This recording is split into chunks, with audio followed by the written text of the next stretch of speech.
Hey, everybody, and welcome back to another episode of Indie Game Movement, the podcast that talks about the marketing and business of indie games. I'm Andrew Pappas. I'm going to be your host today, and this is episode 268, where we're going to be talking about creating self-sustainable communities. We all understand the importance a community can have for studios and devs. However, it can still be challenging to maintain, and the idea of reaching a point where a community is self-sustaining may seem unlikely. Thankfully, Sam Greszes of Vicarious PR shares his expertise and experience managing all aspects of social media while focusing on sustainable community growth. And that's what we're going to be talking about right here today on Indie Game Movement.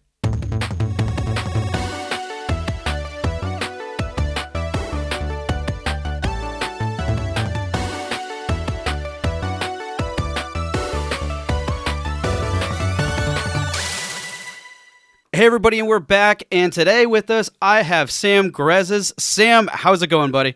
I'm doing great. How are you doing? Not too bad. I can't complain. The weather's been nice. How's it been for you?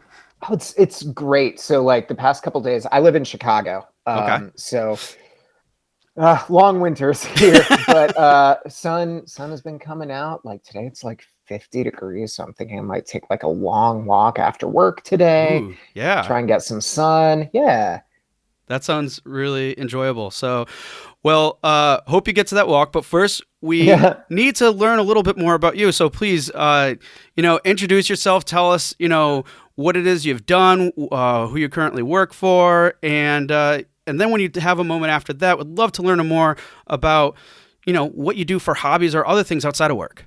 Sure, of course. So yeah, my current job, I work at Vicarious PR. I head up their social media department and kind of oversee social strategy.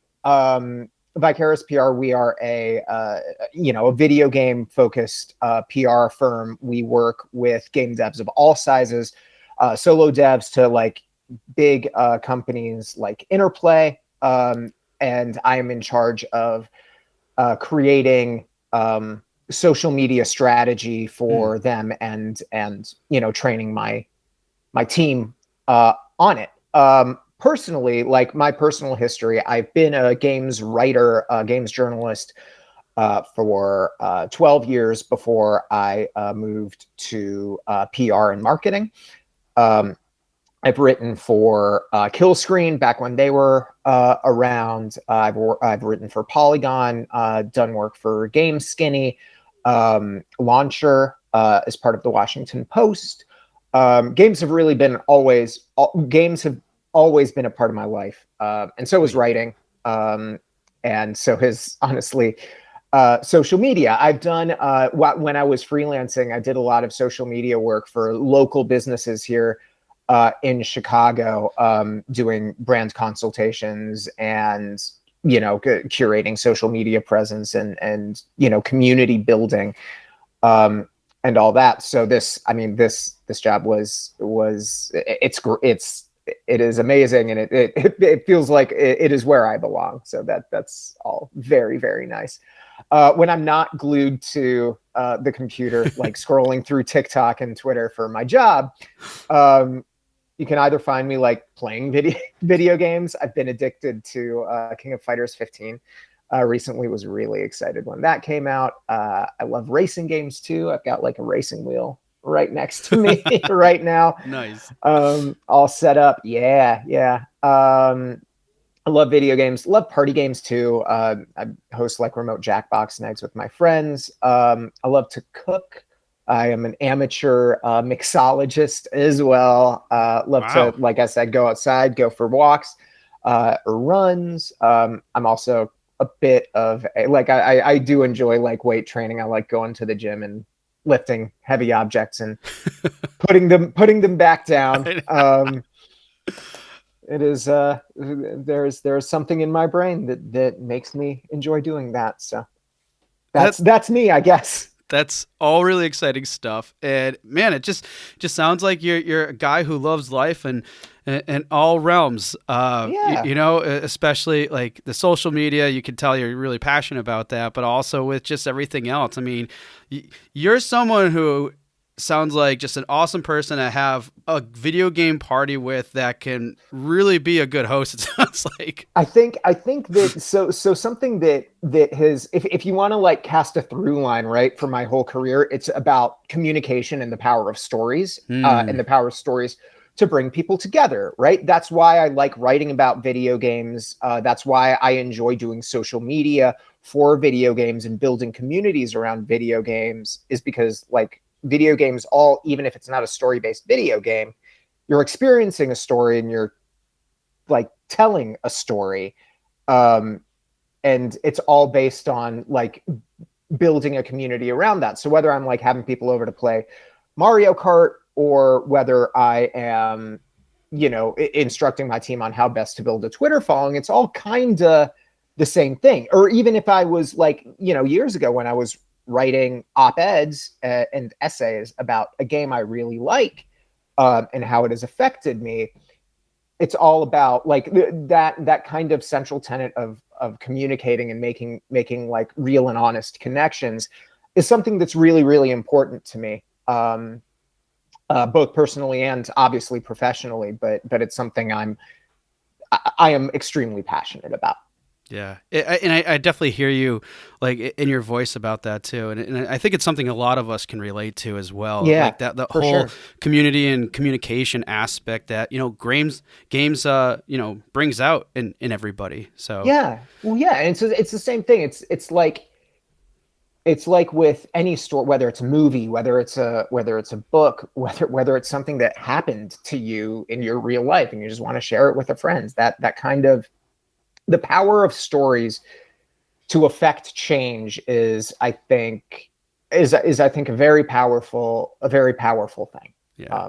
Anyway, getting a little heady there. It's all right. I mean, hey, you're already dropping some huge value bombs here and love it. But before you start giving us a little bit more to work with, no, that's okay. It's quite fine. But before we get more and into the meat of the conversation here, we got to put you through the cue box round. Yes. So for those of you who aren't familiar, this is just a series of random questions that we're going to be asking Sam here. And he's going to give us a quick, short answer unless he feels it necessary to elaborate. So, Sam, are you ready for the cue box round? I'm ready. Let's get it. Okay. If you could be any Power Ranger, what would it be? Blue Ranger. All right. Final Fantasy or Zelda?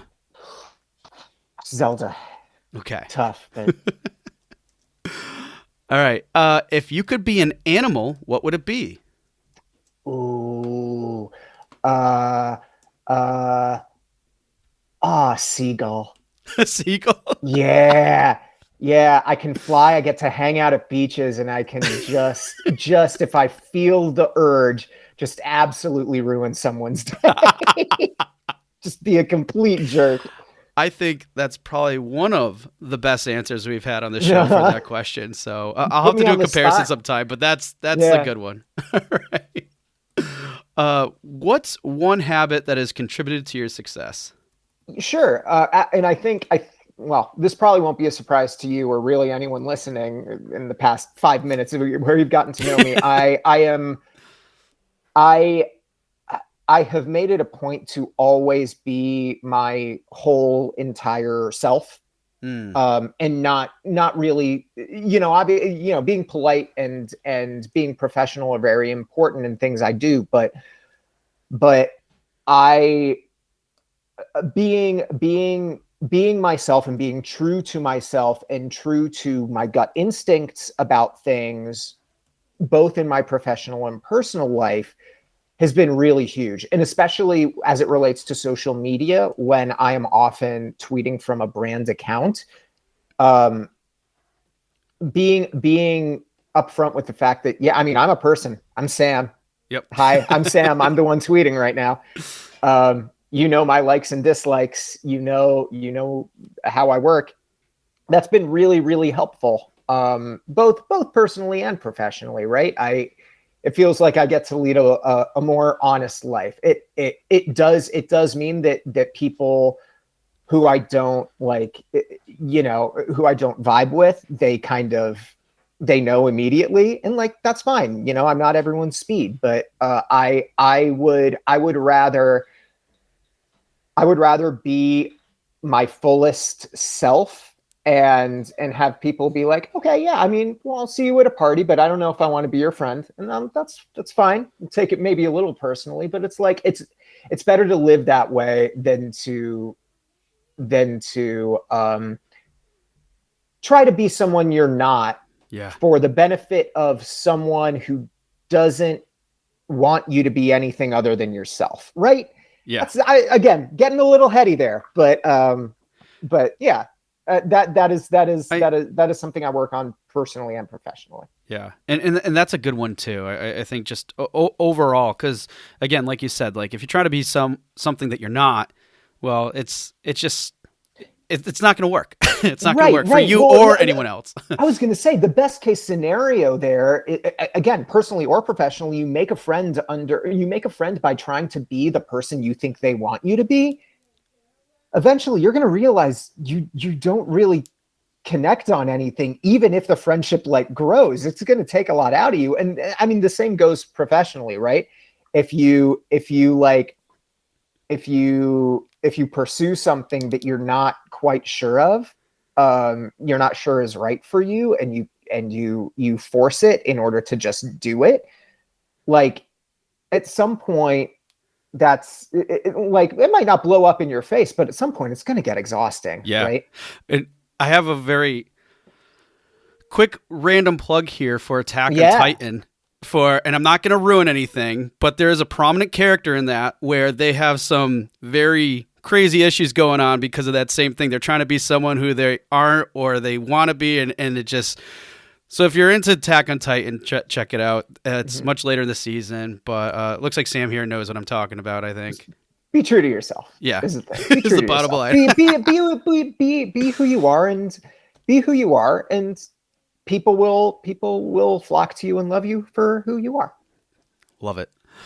All right, and last but not least, which we pretty much already addressed here on the show too, but if you could just emphasize what's the main game like? How about last 24 hours that you're playing right now? Storybook Brawl. All right, actually, awesome. Storybook Brawl. It is. I think it's still in early access. It's a deck builder, card battler, kind of like Hearthstone meets auto chess in a way. It's awesome. I marathoned last night.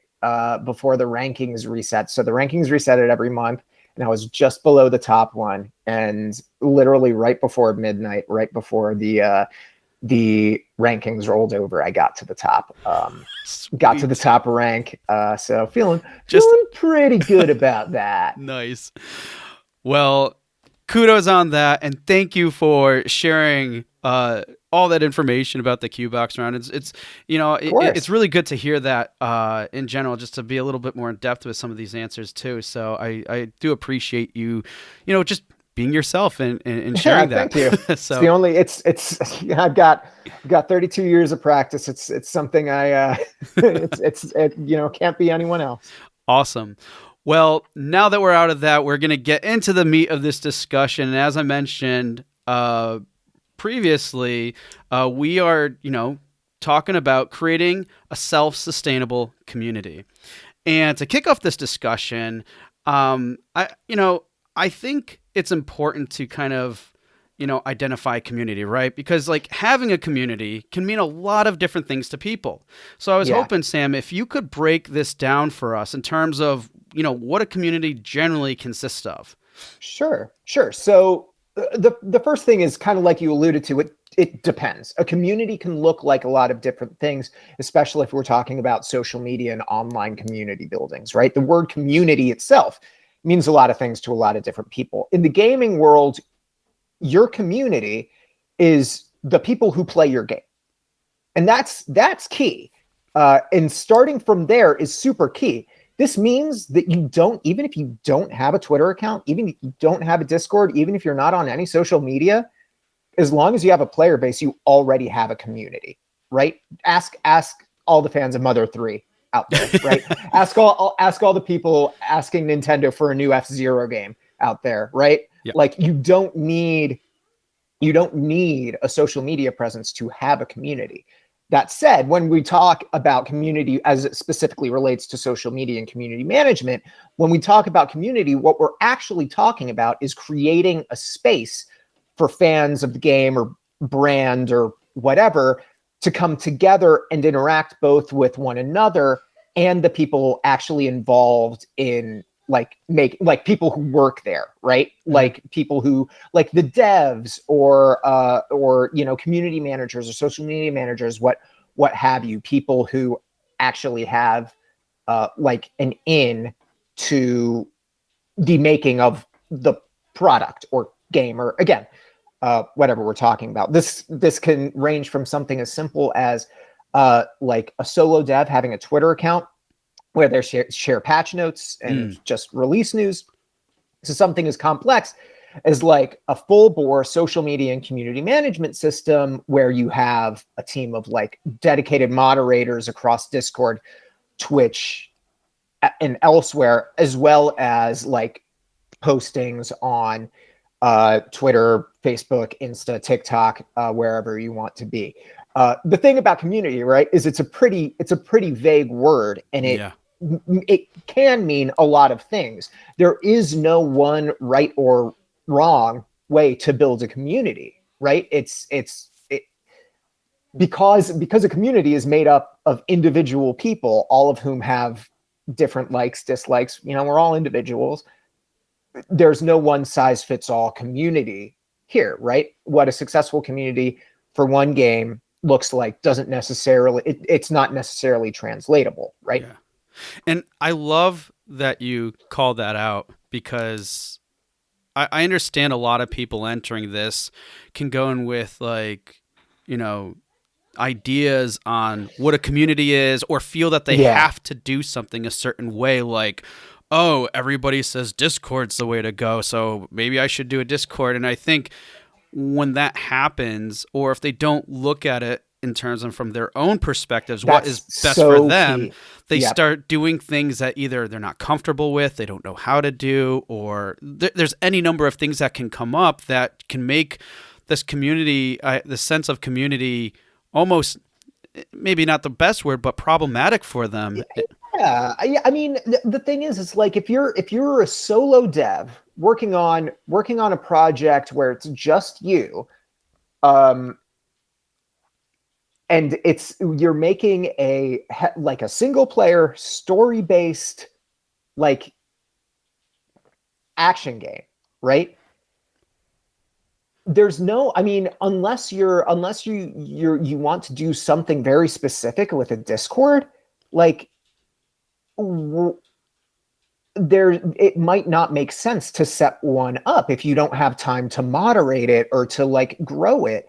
It's like what makes sense for one doesn't, like, just having a Discord doesn't do anything, right? You have to like, if you want to have a Discord, you've got to grow it and you've got to be more active than you are, say, on Twitter, Facebook, Insta, TikTok, right? Yep. Because it's you're moderating a chat room, and it's like, yeah, what makes sense for you? So like think about that in regards to your game. Like, are you going to have live tournaments, right? If so, Discord's a great place to direct people. Yeah.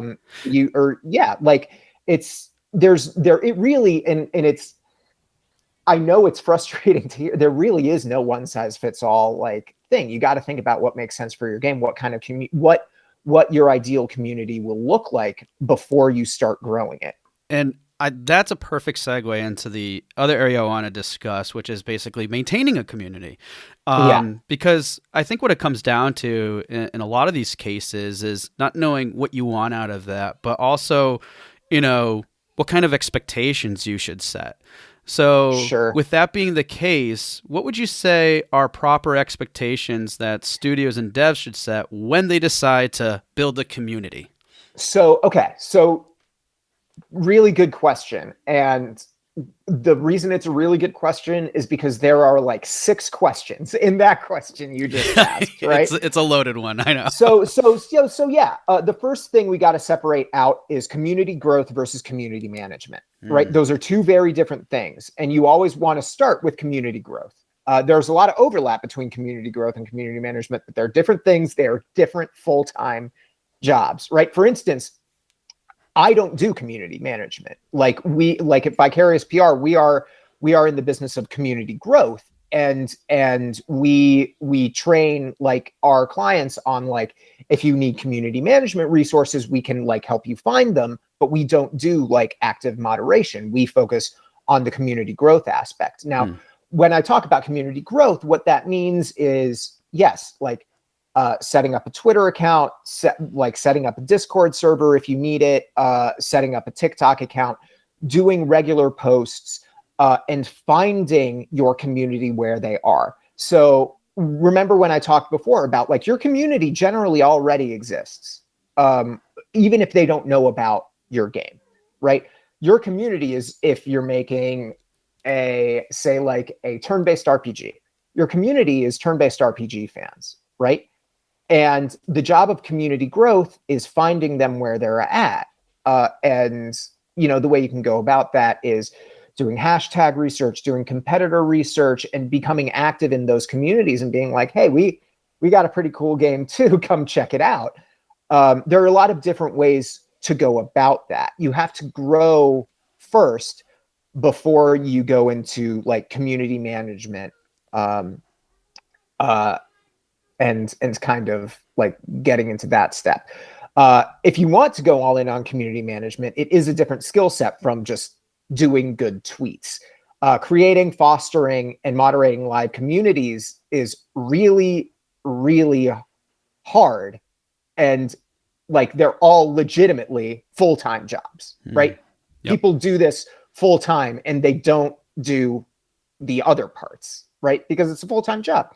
It's going to take time. The thing you have to realize is that whether you're going to do this yourself or whether you are going to hire an outside firm, it is going to take time, effort, and some money to make all that happen. If you're doing it yourself, you can get a long way using free tools, and just following general social media best practices. Something that we at Vicarious do a lot of is we're in constant conversation with developers and game teams to be like, okay, so what, like, we know how to build social media presence, right? We know strategies, best practices. We know how to grow your community. Like, what is the tone you want us to set? Like, what do you want the vibe of the community to be? What do you want the voice to be? Having that consistent voice is really key to the next part, which is growth, right? Growth doesn't happen overnight, and it's certainly healthy, sustainable growth happens sometimes even slower. A community is only as good as its members. So what you have to do is you have to do the work to find passionate people that are likely to spread the word themselves, which leads to a snowball effect, and your community growing naturally. So this is sped along by good audience research. Paid social ads, also a great move, where you can target the most relevant fans. But this takes time. And that's a good thing, right? Because the bigger a community gets, the more work it takes to maintain and manage. You're not going to see if a brand goes viral and immediately has an influx of thousands upon thousands upon thousands of new followers, that can sometimes be very problematic for a business, right? You don't know if these are fans that are even interested in your product. You might have just made a cool joke and they thought it was funny, right? So yeah, well, so it's like how relevant are these these fans? And that's right? a great point. Exactly. Yep. So that's kind of what we talk about when we talk about the community growth phase as opposed to the community management phase. If we're talking about expectations for game companies to set, the first and I think most important thing is you got to know that this is a long process that is very rewarding, like super rewarding in the long run, but it's a long process, and it is one that has a lot of different individual steps that look very, very different. So like when if you're thinking about it from a perspective of, okay, no, I want 3,000 Twitter followers on my brand account, or I want like 10,000 followers on my Twitter account. That's kind of the wrong way to go about it, right? Because it's like, okay, why, right? What do you want them to do? Yeah, because what you're doing there more so is being more, and goals and obviously are important, but you're being more goal focused opposed to more intent focused. Exactly. Exactly. So like, so yeah, if you want, if your goal of building a community is to be like, I mean, we want to sell games, which at the end of the day, that is Right. the goal, right? A smaller following that is more relevant is more valuable than a larger following that is not relevant. You see this. This is why botted accounts and why bot buying doesn't work, Mm, right?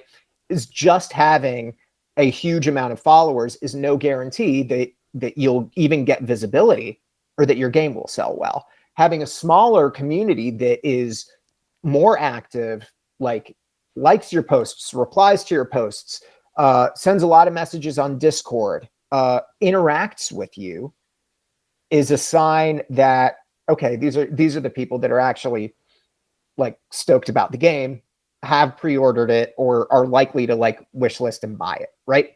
Um, and fostering that and being honest about that is really, really helpful. People want to feel like they're talking to people and not brands. So like, I mean, yeah, we want to sell games, of course. So like, you know that, I know that. I'm going to talk to you like a human being. exactly. And Anyway, no, getting a little off topic, it's all but right. No, I mean, you covered a lot in that too, and I yeah, mean, I think the main thing that I really want to call out to, because you did two things here when you were talking about your community already exists, uh, yes, in whether you know about them or not, right. and That's yep. and I love that because it really puts a positive spin. I wouldn't even say spin. It does put a positive way outlook on that. And letting you know, hey, your audience is out there because there's no reason why they wouldn't be, because you're a member of them essentially. You're a member of that audience. But then on the other side of that, you call out very quickly that hey, they're out there, and but it still requires the work to find them, You to have to get find them, them and you need to exactly. Yeah, better understand them. Yes, they are a fan of the type of probably genre that you're making, but there's more to think about. There's more to people than just the games that they like, right? yeah, Obviously. yeah. So Exactly. I love that you call that out because it's putting a positive outlook on knowing that your audience is out there, but at the same time, it still requires work. I really want to get people away, and this is something I think that people who are in social media and community management understand much more than people who are outside of it, because it's very easy to be a Twitter user or a TikTok user and have that veil of anonymity, think of like these numbers as just numbers and Right. not actual people. Yep. um and it's understandable because Twitter is built that way, and that's why Twitter is bad, right? The Yeah. most important thing about being good at social media is knowing that social media is bad, right? Like, um, Yeah. it's designed to make you boil down, like, this got 8K retweets or whatever. It's designed to make you not think about, oh man, that's 8,000 different people with different hopes, desires, and dreams that all retweeted that post, right? I think that it's very important to get away from like numbers, and obviously there are like KPIs and stuff in terms of like engagement and followership that you need to look at, but like think about social media community growth and community management as not a numbers game, as something about like actual people and talking to actual people, because that's what you're doing. Yeah. And I'm glad you pointed that out too, because again, we get caught up in the numbers all the time. We And they're important. right. I don't want to sound too wishy-washy about this, right? We like at Vicarious, we look at numbers very, very like Yes. there are hard numbers that we need to look at to make sure we are doing a an excellent job, right? Um, but at the same time, those numbers all represent people. Right.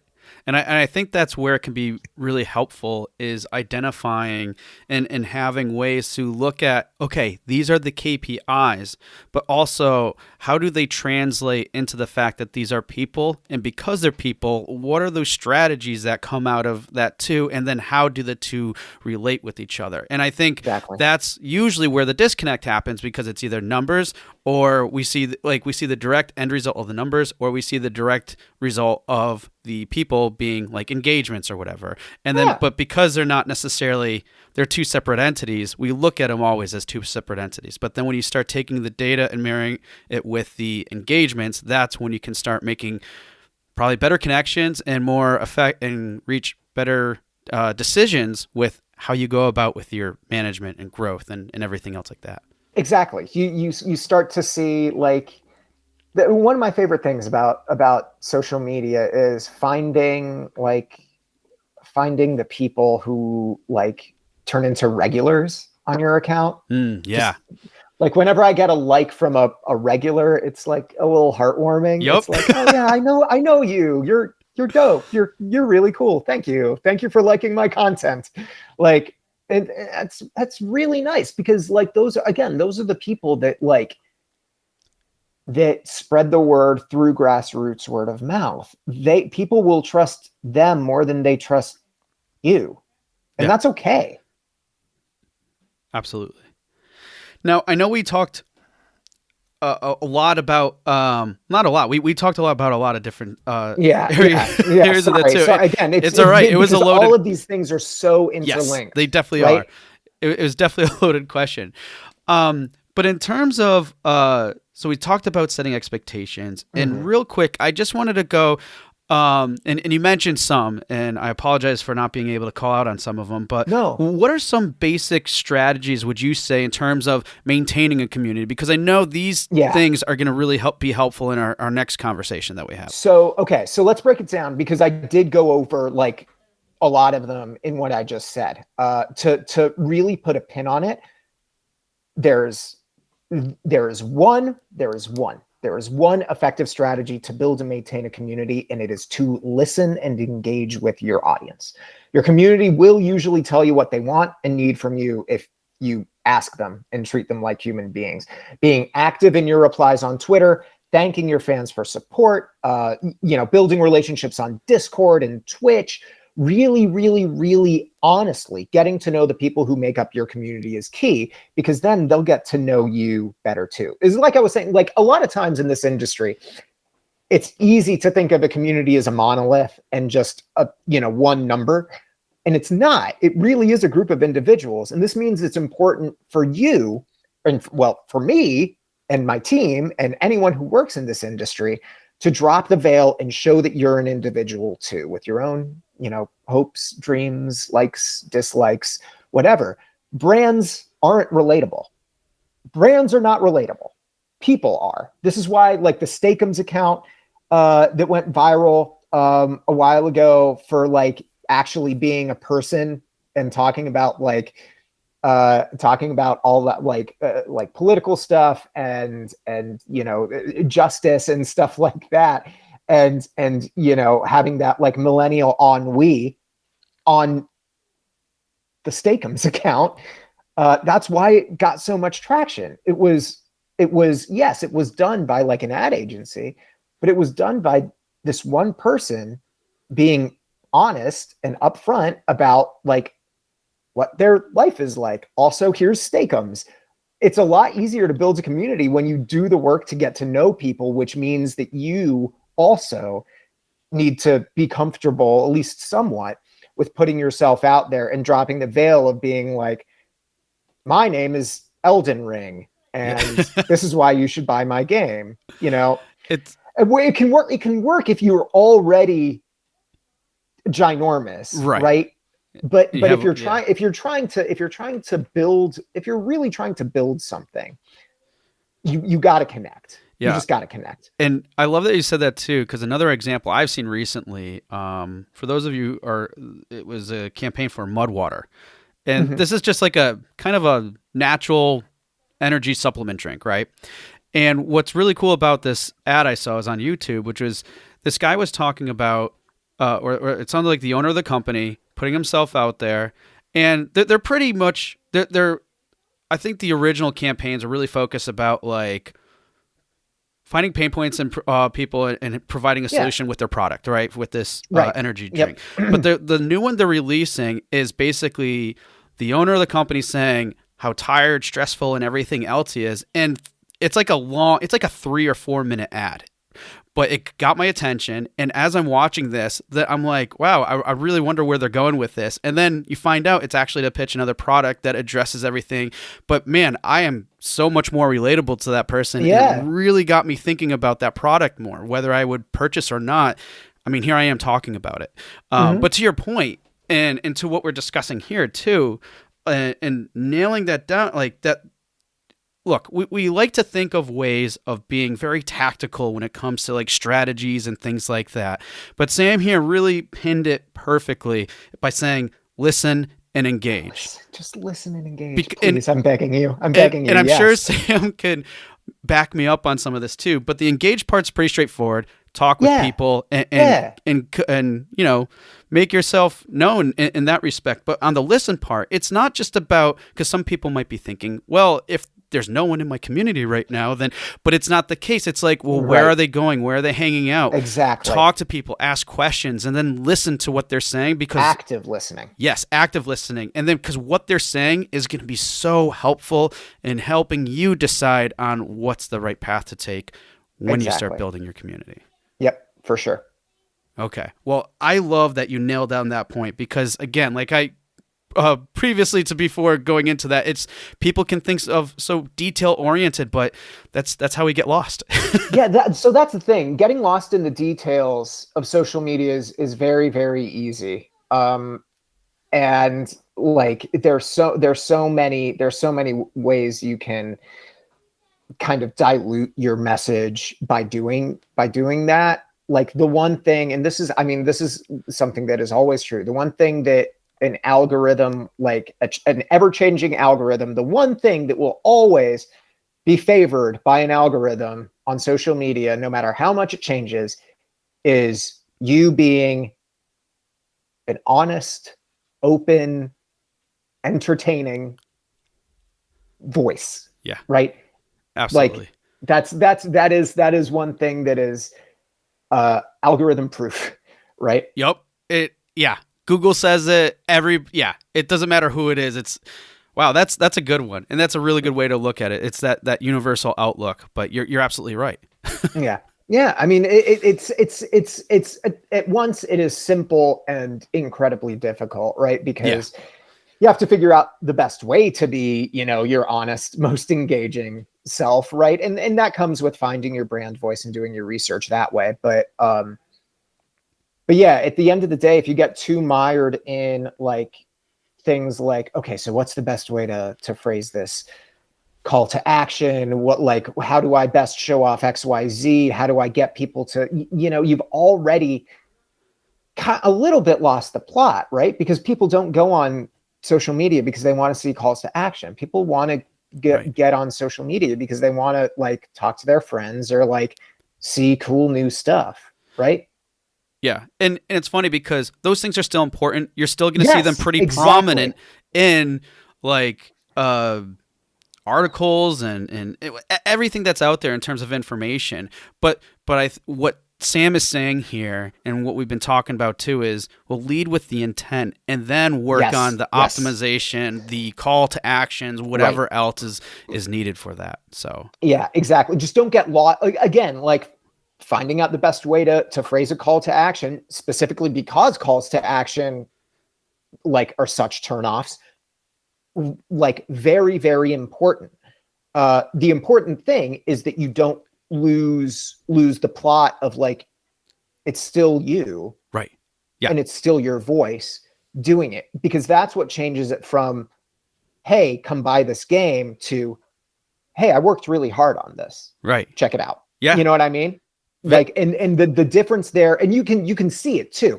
This is why a lot of great game dev accounts post bugs, post like a glitch that happens. It's like, man, I don't know how to fix this. This sucks. And it's and it's great. It's great. People respond to it because it's like, this is what it's like.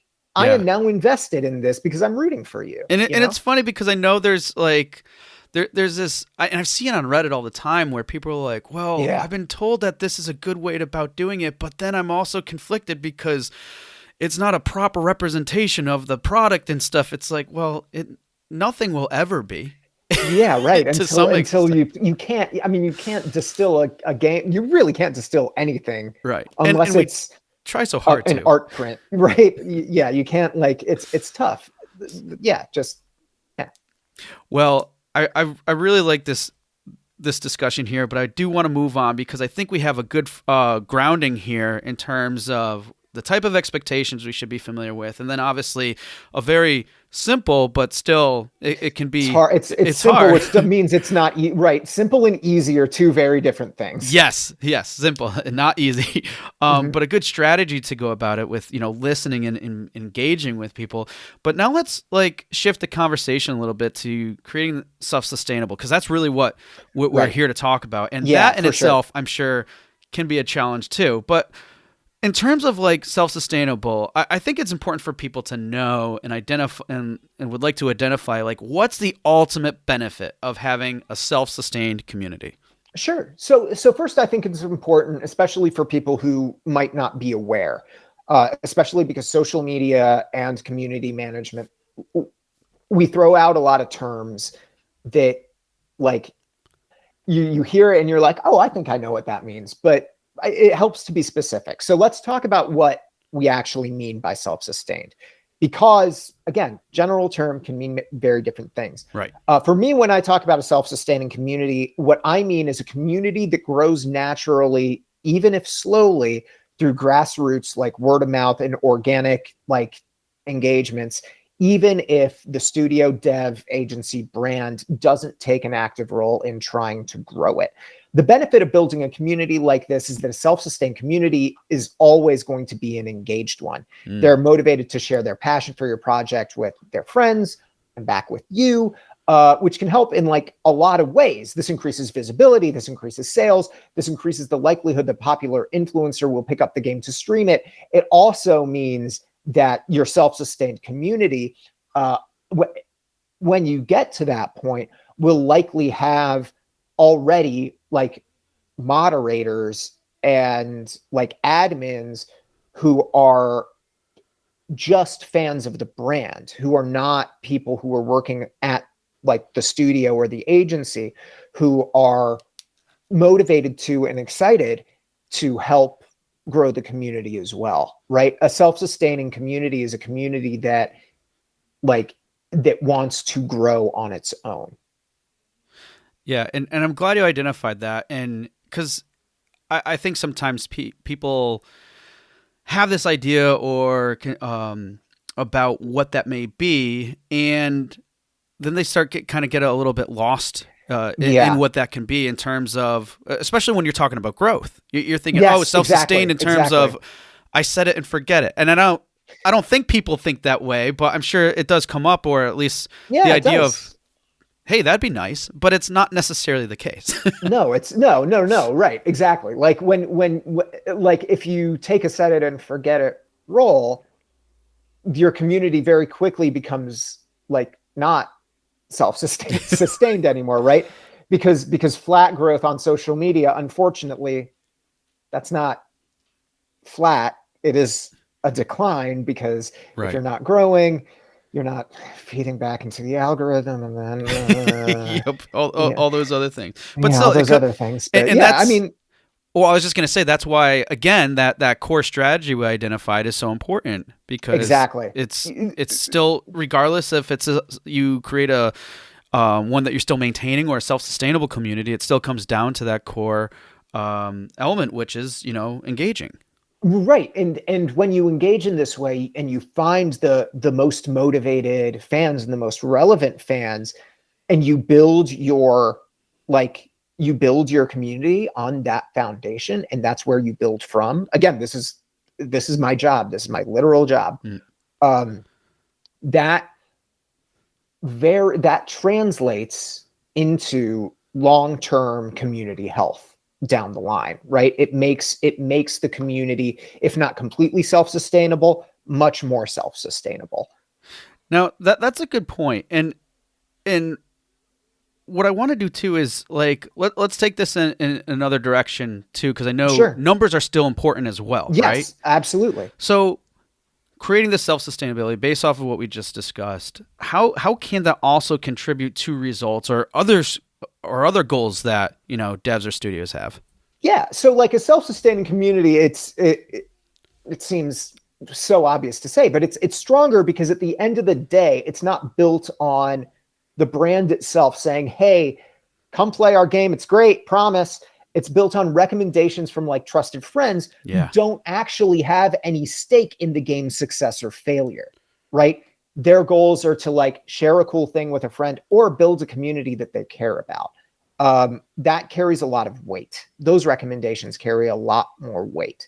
You can see an example of this in the Final Fantasy like 14 and Destiny 2 memes, where like people on Twitter just recommend there's the Final Fantasy 14 copy pasta of like, did you know the critically acclaimed MMORPG Final Fantasy 14 has like a free demo up to level 60 that includes the award-winning expansion Heavensward, and like you like literally search for it, it gets everyone posts about it on Twitter, and that's an example of the power a self-sustaining community can have, right? So that means that not only are you growing your community, you're growing it both internally through engagement. You're growing it externally through outreach, but the community is also growing itself through like grassroots like engagement and word of mouth. Number one, leads to sales, right? Yep. Obviously leads to sales, leads to onboarding more people into onto your game or your brand or whatever you're working with, whatever project you're working with. Also really increases there's not really a better way to put this, but like your brand reputation. People will like, if I have a positive relationship with Final Fantasy 14 because I was onboarded by a friend, right? I care about that game because a friend recommended it to me. I enjoyed the game, and like I play with my buddies. I don't really have a relationship with like Square Enix other than I follow their social accounts and keep an eye on updates. But like when I think of Final Fantasy 14, I think of my friends. I think of the people who recommended it to me and play the game with me. I don't necessarily think of, a gigantic video games conglomerate, and that's a good thing, right? Yeah. Like that, having that kind of thing where and obviously this like with a multiplayer game, that feeds into that as well. So like, right. This is a bit of a special case. But at the end of the day, like Undertale is kind of the same way, right? Where you think about Undertale, you think about the community, and on like the people within it, instead of a company, and that really can help, because that means that when people are thinking about your game, they're actually thinking about how it feels to play it, and remembering, like relating that memory with a recommendation from a trusted friend or even like a trusted influencer or journalist. Having that be the relationship people have with you is healthier for your brand, allows your project to stand on its own, and allows your community to grow more effectively. Obviously you want to be there to like foster it and everything too, but it's important to know that above and beyond sales goals, having a self-sustaining community will make people have a more positive association with your brand, because the recommendations are coming from like friends and people who have relationships with. So you kind of tie yourself in that way.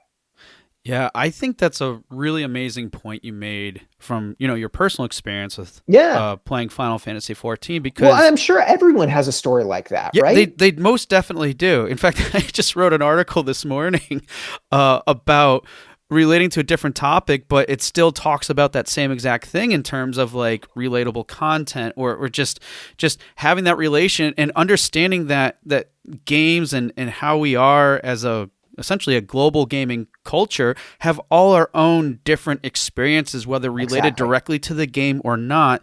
There's always some type of connection that we can find with this. And again, it goes back to knowing your audience, finding, hey, what are Yeah. these things that are relatable to people, and I could go on, and I'm sure Sam can too about this aspect. But I think that just one that Sam shared with us with Final Fantasy 14 can help encapsulate that in terms of this is one of many different ways and why the importance of engaging and how that relates to numbers, right? Because Yeah. someone Yeah. Yeah. has an Yeah. experience, they share it, you have your friends, and then maybe you get a group together for a campaign and It's a any number snowball of effect. yeah, exactly, like you were saying earlier.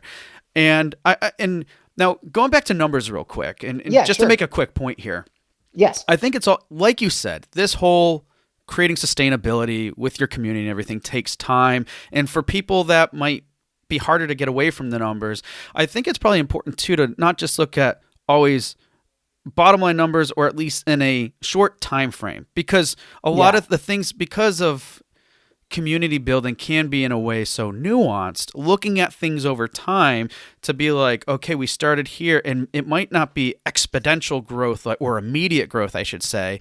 But if you look over the course of time, you're going to see, like, here's one example, and this is a theoretical one.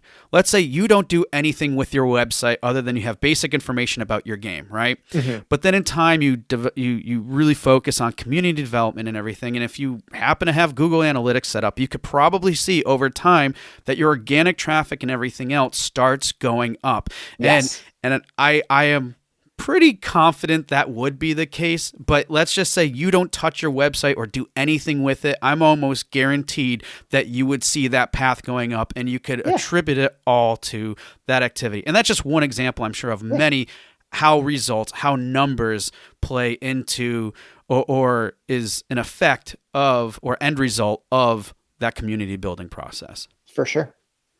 So I love that we broke that down in different ways because it's really helpful to really wrap your head around this. Like, and nothing's going to be immediate, nothing's going to, and it does take time, but still the value that's there and really connecting with people is really going to help create that sustainability with your On community. the same level, this is all scalable, right? Yeah. Like at the same time, the fact that this is a project that is done over time and is less about meteoric growth and more about like, day over day or week over week, like incremental improvements, right? Like constant growth over time, other than meteoric growth. That means that it's scalable and it is possible no matter like what your capacity is, right? Mm. If your capacity is literally, if you don't have the budget or time to do anything other than like have a Twitter account where you post cool screenshots, that's fine. Just do that. Like it is, these strategies work no matter if your budget is zero or you're in like quadruple A, right? Yeah. It's the same thing because you're trying to do the same thing, which is reach people who like you, right? Exactly. Absolutely. Well, I love what we talked about there, creating that sustainability and really focusing on those elements too. One thing that I want to dive into real quick before we get ready to close is, and I know you touched upon this too. Obviously, when you get to a point of sustainability, there are some levels where you still need to contribute in everything. Oh yeah, of course. But I'm sure at this point in time when these things are happening, and again, like you mentioned, like things can become scaled and stuff. But what are other procedure or practices that can happen, and I know you mentioned some with like moderators, for example, that can kind of help ease maybe the amount of level of attention that you maybe started with, and then can possibly ease back a little bit or not. I'm just trying to think of ways to make people have more be more effective with their time as the community grows, and scale that process. So first of all, I would be remiss if I didn't like shout out Victoria Tran, who is the best. I thought about her several times already in this conversation. So she is the best community manager in the business. I was fortunate enough to spend some time working with her over at Kit Fox Games. And she's just the best. She literally just launched a newsletter, and everyone in the games industry and everyone in marketing, PR, social media needs to subscribe to it. Yep. So I just wanted to shout her out as someone, like, if you want to go deep into community management, like, she has a lot of blogs. She does a lot of talks. She puts all of her resources out there for free. And her last Medium post, folks, if you go to her Medium page, is really breaks down more, not tactically, but more like the fine points of everything that we're talking about here today too. Exactly. So for sure. check that out. But anyways, sorry. Oh yeah. So in terms of like when we're talking about like automation or doing things that allow once you get from the growth phase to the management and maintenance phase, the first and most important thing to realize is thinking about how you got there, because there are a lot of things you need to do on the front end to make sure your community can be self-sustainable. And one of them, and I know everyone's conflict averse. People don't like talking about being active in banning and moderating, but you need to lay the groundwork in your community from day one to make toxicity, hate speech, any kind of hate, bigotry unacceptable. A tone needs to be established incredibly early so that people in the community feel safe and comfortable inviting new people in there. This is the first, hardest, and most important step to becoming self-sustainable. There's an anecdote that went viral on Twitter a while back about a dive bar that threw a man out, even though the guy wasn't actively causing trouble.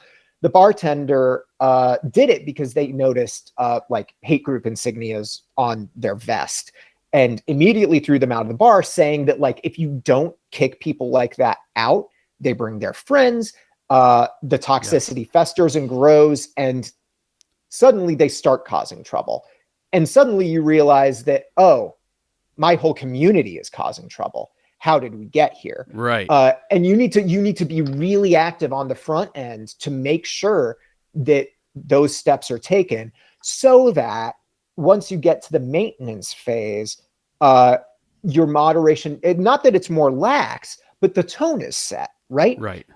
If you set a tone early on of like welcoming inclusion, and that hate, bigotry, whatever, like that, just toxicity isn't tolerated. When a community is built around that, that really reduces your work later on. Yeah. Then that's the thing, right? If you are looking for ways to minimize your active role in moderation, like, yes, having a self-sustaining community is super helpful for that, because it's a lot easier to find moderators and admins in the community who are already aligned with like the brand voice and what you're trying to do. There's no getting around that if you're building like a Twitch and Discord community, you do need active moderation, right? There are automated tools that can help, but you do need to be active in there. Like, I wish there was an easier way, right? Yeah. But the best advice I can give is you set the tone. Like, you set the tone for your community when you are building it, right? So think about that. Yeah. And think about think about how you can set a tone that is going to be welcoming, that allows people to feel safe in their community, and allows for like honest growth. So like, yeah, that's the thing is like, yes, like get mods from the community, right? Get admins from the community. And obviously, like, if you can, pay them. If you can, like shout them out and like make sure they feel appreciated, and so that they're not just doing charity work. But at the same time, like, yeah, set the tone early on. Use active moderation tools. Obviously, like Discord has a lot of that stuff built in, but there are external tools and bots you can use as well. So the frustrating answer is, on one hand, there is a way around active moderation and there isn't, right? Yeah. Right. Because I know we in a lot of this discussion, we try to be as broad as possible in terms of the community, and obviously that question was a little bit geared more towards Discord. But I mean, it's not to say that you couldn't have not necessarily direct or appointed moderators, but from forming that community. And I've seen this happen before too, where I was helping a studio out, and then we had a lot of people saying, "Hey, it looks like your Twitter account got hacked." And these are all people who are all like following already and stuff, and they did their part, and it was adjusted. We were able to address immediately. Yeah. But still, I mean, so even that goes beyond a little bit, and especially from a sustainability point. I mean, there are those people like you were saying, those fans that always heart everything. It's almost like they're an unofficial moderator, if you will. So there's that aspect. These trusted members of the community, right? That you really can be, and not like, I want to say, you can rely on them because they rely on you, right? I want to be clear that having a community, building a community, and maintaining a community needs to be viewed as a responsibility, right? Yeah. You have a responsibility to your community. And making good on that through like setting a tone, being welcoming, like knowing when to get involved, is really, really important. So yeah, like, exactly. Finding those trusted members of the community who you can rely on the same way they rely on you to keep the community safe, and wholesome and good and celebratory. That is really, really helpful, because again, like, if they know you as a human, they care about you. Yeah. Like they want the community to succeed. And I want to call out to that too before we close here, that point you just made is the people that you rely on, but they also rely on you. And I think that's such an important point there, because we often look at as a community as, oh, they're being supportive of my game and everything. And true, it is the case, but it goes both ways. That the reason why these go both ways. And the reason why these, I mean, essentially these are relationships that are forming. Yes, exactly. And we need to look at things from that perspective a little bit more more often, I should say, because if we don't, it can make it, even though if this is our intention or not, most cases it's not, one-sided. And when that happens, that can create a situation where there in time can be more of a disconnect, and not having that open communication, essentially, that a lot of what we're talking about is so essential with creating these sustainable communities. Again, if you want an example of someone who does this really well, Inner Sloth, Victoria Tran, really, like, I'm being, like, seriously, like, yeah, you read her work, but like, look at what she does with that account, and look at what she does on Discord, TikTok, everywhere, like, showing her face, being honest, and taking an active hand. She literally just put up a post going over TikTok numbers about how, like, she got disappointed when people were being negative in the comments, and she said it. She like took action, set a tone, and like responded to them kindly, and was like, hey, yeah, like, sorry I bounced off the game. Like, we hope you come back. And then like that set a tone with everyone else. It's like, oh my God, that's like awesome. Yep. Yeah, of course. Like, because again, that's one person. And yeah, they're like trying to make trouble on the internet, but like a great way to deal with that is being like, heck yeah, glad you're having fun with Elden Ring. We'll be here when you finish it, right? Like, yeah, exactly. If there's one thing to take away, it's like treat humans like humans because they're humans, right? Absolutely. That's That's perfect. Treat humans like humans, right? Treat as if the same way you would like to be treated. Same deal. All right. Well, that was really good, really insightful stuff. And but before we close, and because I know we covered a lot. Yeah. But I would love for you if you could list out like 3 suggestions or tips that you would recommend to people listening today based on our conversation. Sure. So, okay, first, a community is what you make of it, and it isn't required for success. If you know you won't have time to moderate a Discord channel yourself, don't force it. Building a community isn't worth it if you're not going to fully commit. And I want to break down the stigma around doing that. If you know you're not going to have time to build a Discord or to curate a social media presence, there's no, like, don't stress about it. Just don't do it. Like, and that's like, it is not best practices, but like, that's fine. Yeah. You don't need to, like, if that is something that you don't have time or capacity or causes you stress, don't force it. That's number one. Number 2, be yourself. And this kind of relates to number 1, right?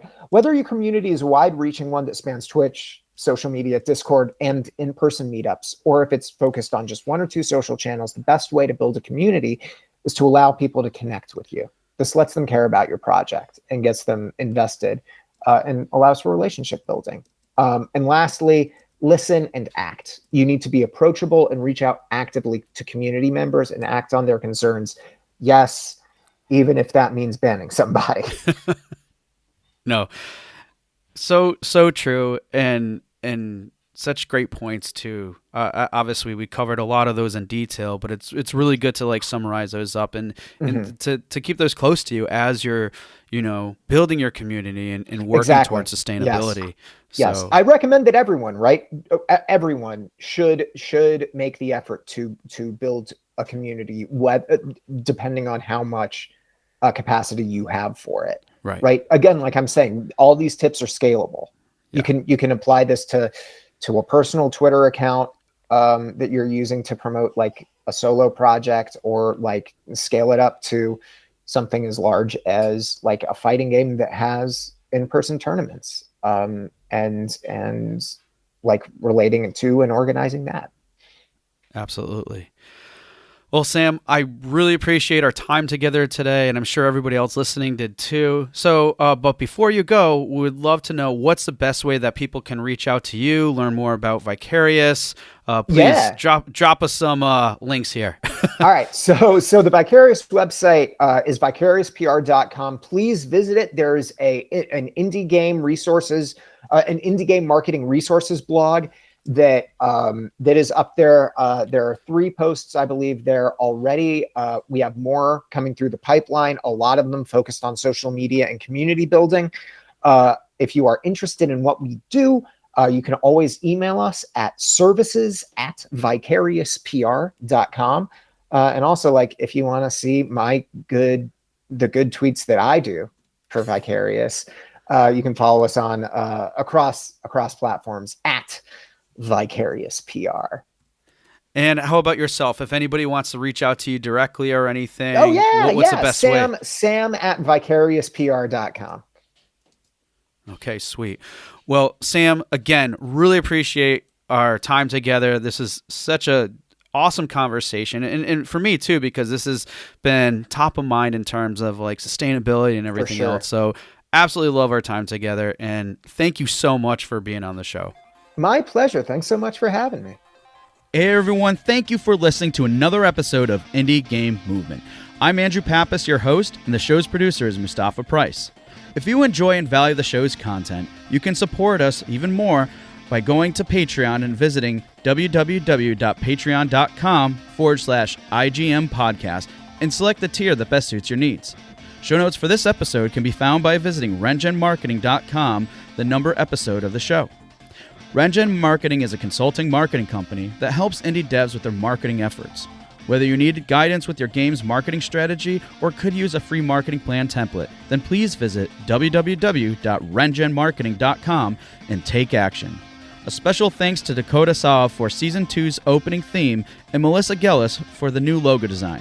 And as always, thanks for being such great listeners, and we'll see you next time on Indie Game Movement.